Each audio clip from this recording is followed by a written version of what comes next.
Hello, you guys. Welcome back to Channel Play. I hope that you're doing well wherever you are in this crazy, crazy world. Now, I just wanted to stop by because I wanted to say happy belated birthday to Meghan Markle. She turned 43, I believe, yesterday. So that's wonderful. Happy birthday to her. I hope she's had a good time wherever she is in this world, sunning and funning with her girls and her prince by her side.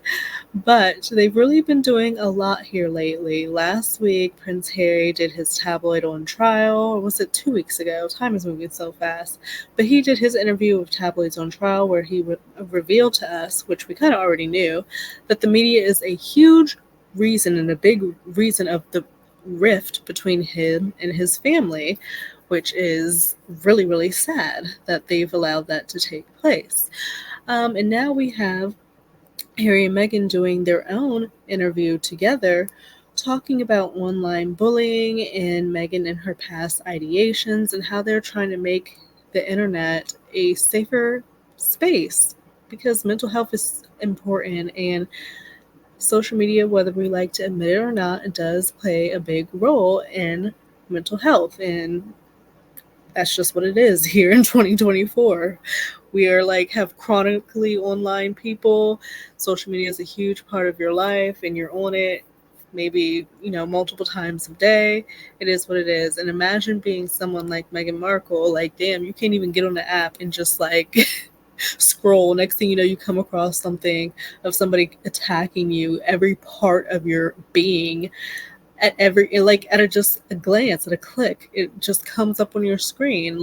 I don't know how they do it. Can they just filter out their name so nothing about them comes up on their timeline ever? I don't know how that works. It would stress me out.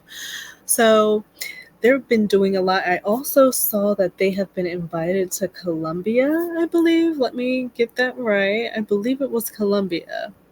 Let me make sure I get that right. They've been invited out to Colombia and Colombia. And yet again, that is an invitation. Um, it's not them boistering their way into this country. It's an invitation. It's a tour. It's an official visit. So they are going over as kind of, in a way, as ambassadors they're acting as.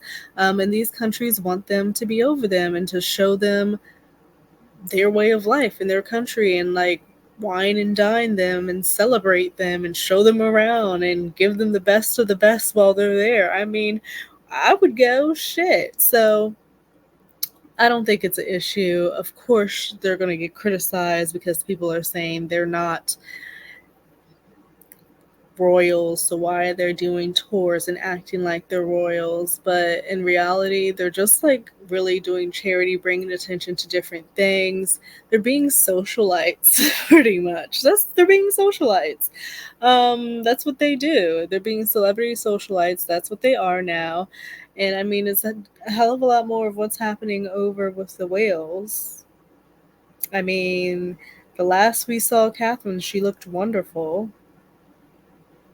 at trooping, and then she went to Wimbledon, and then after that, it's been Ghost. God, they did such a great job. Oh my god, do y'all remember back? What was it? March, April, where it was just complete madness, the ish that was going on with Kensington Palace and the bullshit that they had coming out, to the point where Associated Press and all these different publications were denouncing them as being a valid source. All their images picked apart. It was pure chaos. And then they hired somebody. Somebody came up in there and rounded that shit up and said, this is what we're going to do. But they should have had that shit in the beginning. But somewhere along the way, they got that person. They released the news of Kate having the cancer, and from there they worked their strategy. They got a whole whiteboard with the steps of what they're going to do in the effing phases. It's so deep. It goes so fucking deep. I wish I was a fly on the wall. I really, really, really do.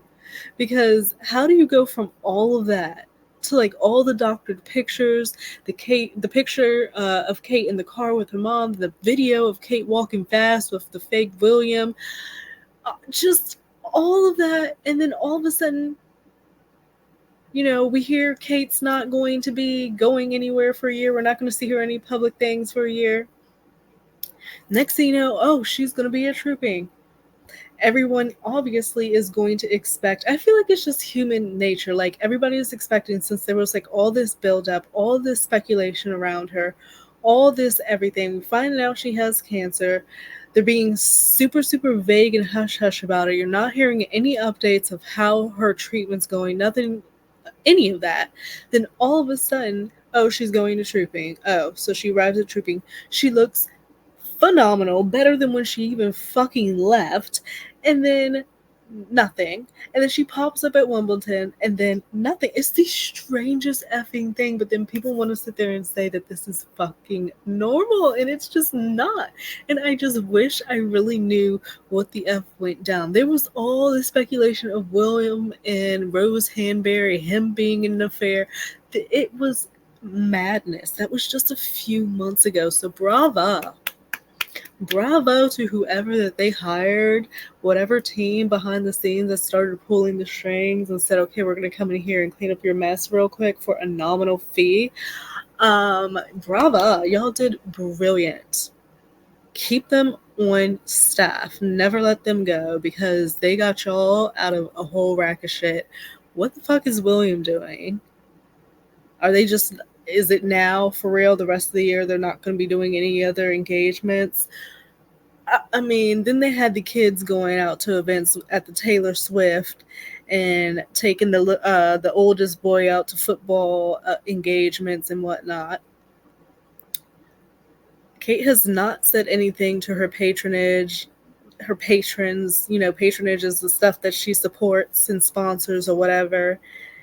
Has she done any work from them? I know they're going to say she's doing it, bedside. But like saying a nice letter of support out to them and saying, I wish that I could, be there, but, my heart's there, but I appreciate your service as, while I'm away, but anything. But if you say anything, they always have an excuse as to why. Well, oh, this, that, another. Oh, this, that, another. But let it have been Meghan Markle. Holy fucking shit.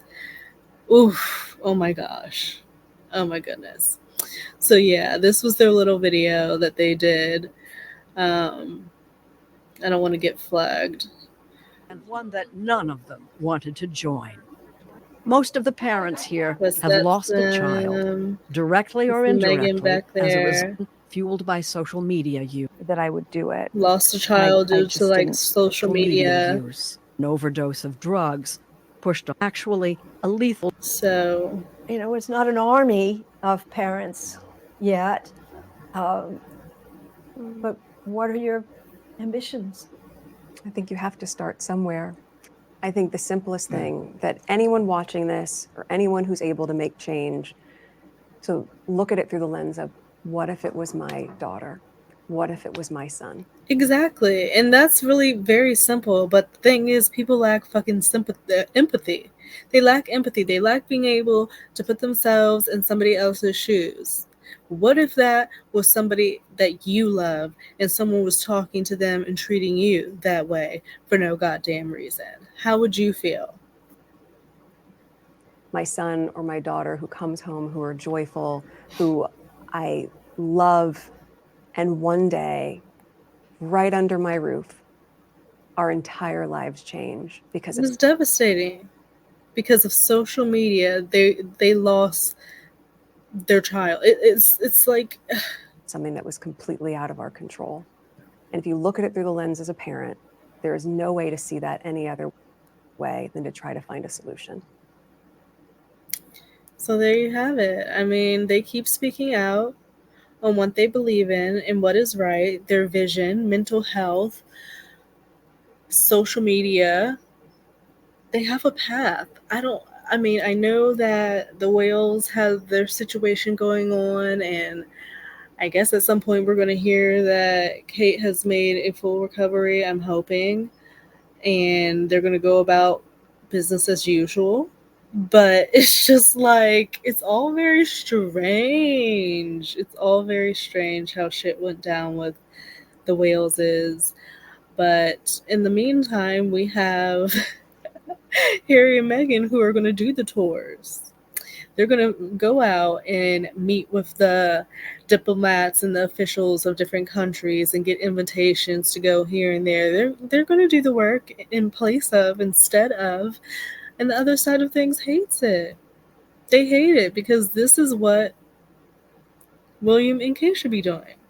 And when they did do it, unfortunately, it just didn't have the same pop, pizzazz, passion, warmth, naturalness.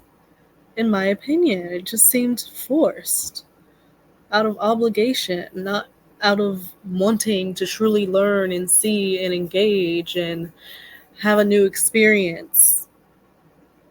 You know, what an opportunity to be able to go to a country, to be invited personally by a country. What an opportunity. And I feel like for some things, maybe they take for granted because they just get tired of the same old shit. I guess it's all relative, huh? I don't know, but yeah, just wanted to touch in real quick and catch up on our favorite middle-aged couples. Oh my gosh. Harry, Meghan, and the Wales. But one day, I have a feeling we're gonna know what really went down behind the scenes with Kate. Kate Gate. We're gonna figure it out. But until then, well, not until then. I'll see you guys a lot sooner than that. I'll see you guys in the next video. Bye.